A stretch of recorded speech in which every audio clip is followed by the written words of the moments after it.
झारखंड में एसआईआर का मुख्य जो कार्य है वो आज से शुरू हो रहा है और इसकी जानकारी देने के लिए मुख्य निर्वाचन पदाधिकारी के रवि कुमार ने प्रेस वार्ता का आयोजन किया, जिसमें उन्होंने बताया कि एसआईआर का जो एम्युनेशन फॉर्म है आज से वितरित कर दिया जाएगा और बीएलओ जो है सो घर घर जाकर एक एक व्यक्ति का जो है सो एम्युनेशन फॉर्म भराने का काम किएगी, ताकि एक भी जो वैध मतदाता है वो छूटे नहीं। लेकिन जो दूसरे जगह से आए हुए हैं, जो दूसरे जगह से यहाँ पर वोटर बने थे या जिनकी मृत्यु हो गई, उनके नाम को किस तरह से हटाया जाएगा और जो एसआईआर को लेकर खौफ था उसको भी खत्म करने का काम किया। उन्होंने साफ तौर पर कहा कि बीएलओ का मदद करने के लिए सभी राजनीतिक दलों को बीएलओ 2 बनाने का निर्देश दिया गया था, ताकि वो लगातार उनका सहयोग कर सके और एम्युनेशन फॉर्म भराने में एक एक व्यक्ति का मदद किया जा सके।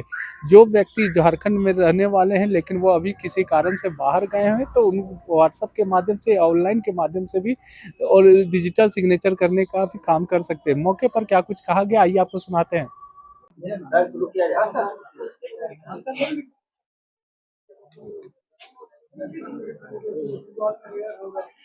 Good evening to everyone. आज झारखंड में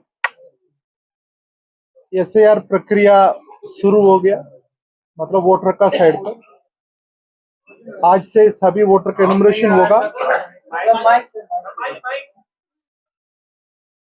अभी आवाज आ रहा है? Good evening to everyone. Jharkhand में आज एसआईआर प्रक्रिया शुरू हो गया।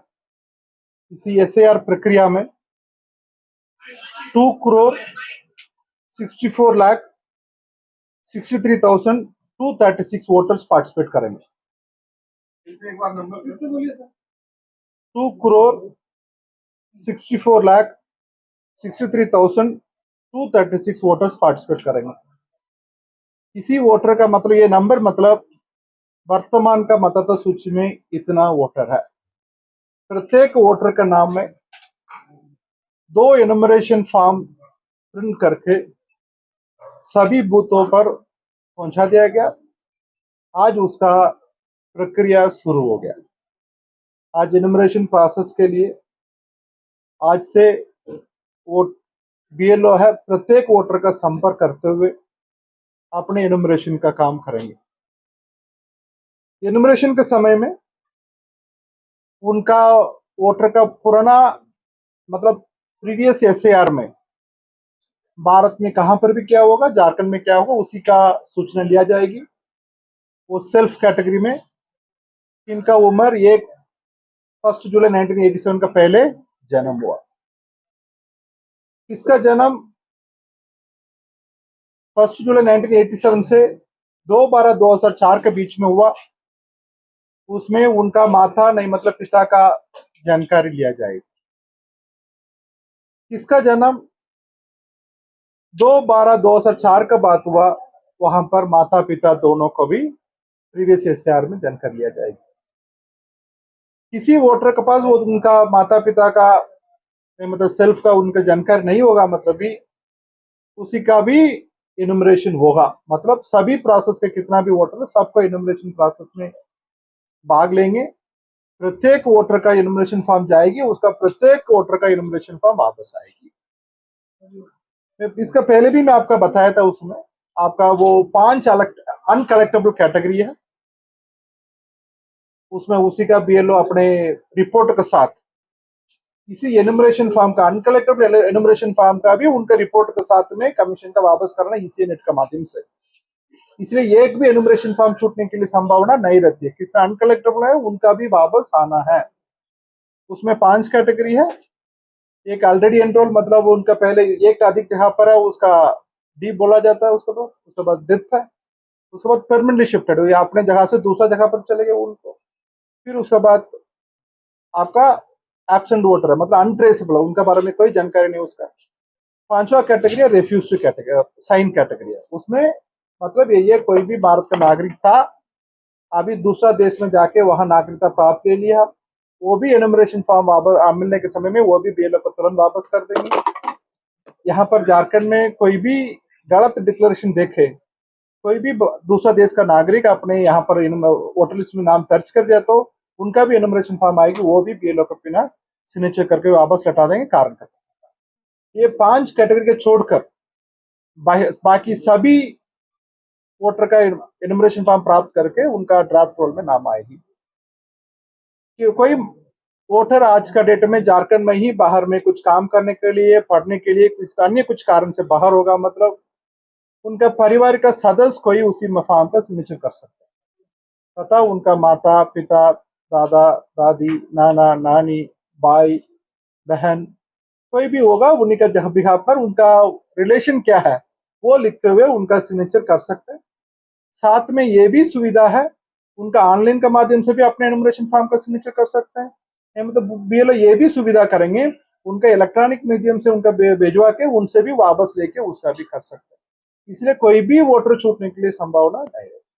दूसरा है, प्रत्येक वोटर एनुमरेशन प्रोसेस है एक पार्टिसिपेटिव प्रोसेस है, मतलब सहभागी प्रोसेस है, प्रक्रिया है। इसमें आम आदमी का भी इन्वॉल्व किया जा रहा है चुनाव पाठशाला का माध्यम से। प्रत्येक पॉलिटिकल पार्टी का अपने BLO-2 नियुक्ति करने के लिए अनुरोध किया गया।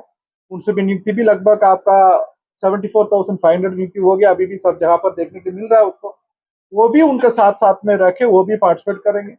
वोटर का भी कहां पर भी ऑब्जेक्शन करने के लिए उनका भी प्रक्रिया है, इसलिए उसी के माध्यम से करेंगे।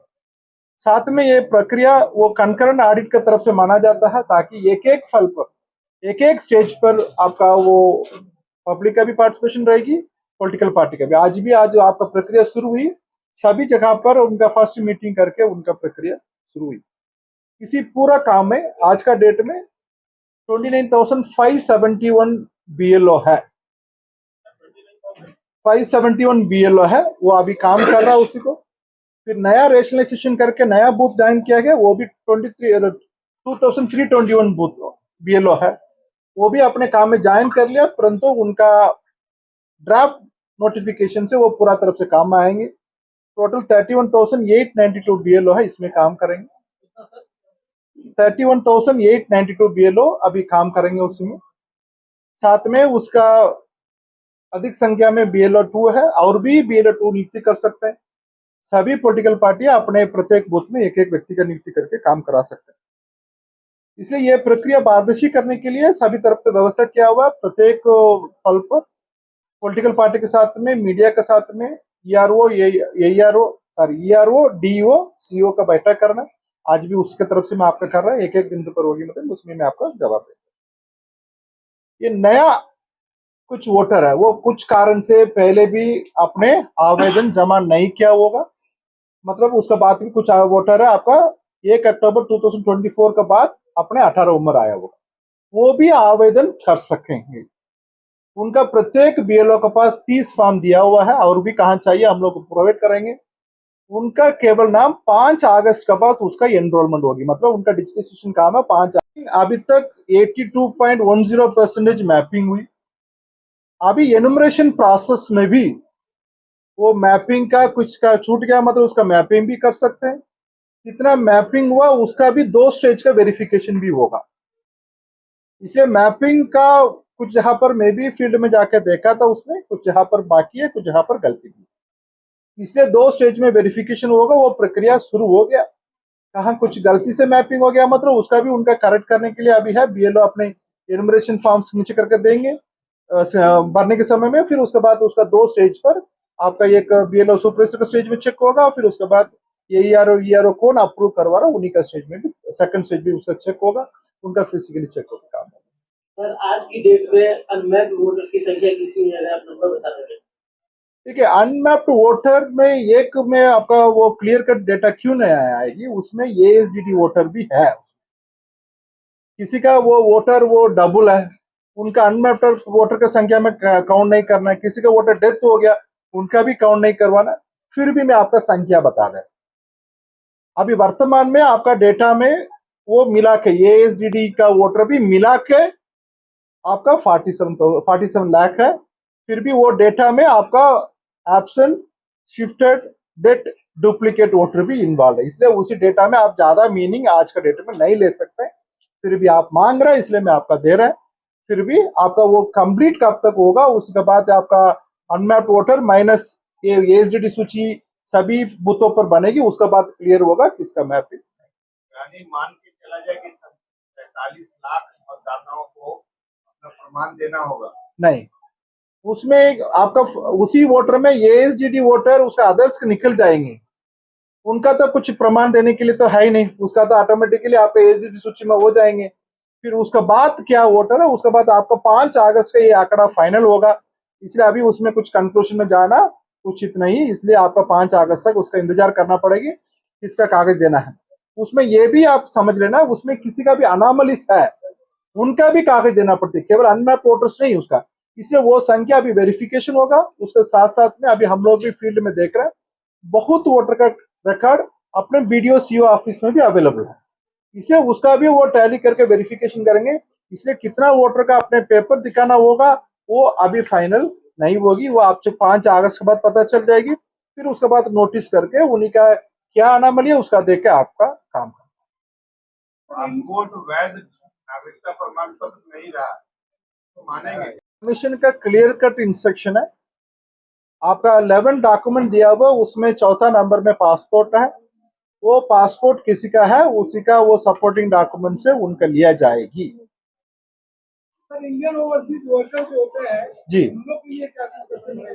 देखिए, कितना भी आपका वो भारत का नागरिक वो भारत का बाहर जाके अपने काम कर रहा है, नहीं मतलब पढ़ रहा है, वो टेम्पररी अदरवाइज होगा। अभी उनका फैमिली मेंबर उन्हीं का फॉर्म करके दे सकते हैं। दूसरा है उनका ऑनलाइन के माध्यम से भी जमा कर सकते हैं, नहीं मतलब बीएलओ से संपर्क करके उनका व्हाट्सएप का ईमेल से लेके फिर उसके बाद भी दोबारा बीएलओ के पास भी दे सकते हैं। इसलिए कैसा वो प्रवासी मजदूर का अवेलेबल है भारत का अंदर में तो है, वो प्रक्रिया भारत का बाहर का भी है। कोई भी भारत का नागरिक बाहर जाके उसी देश का नागरिकता प्राप्त ले लिया तो उनका एनुमरेशन फॉर्म साइन नहीं कर सकते, जमा नहीं कर सकते। ठीक है, थैंक यू वेरी मच।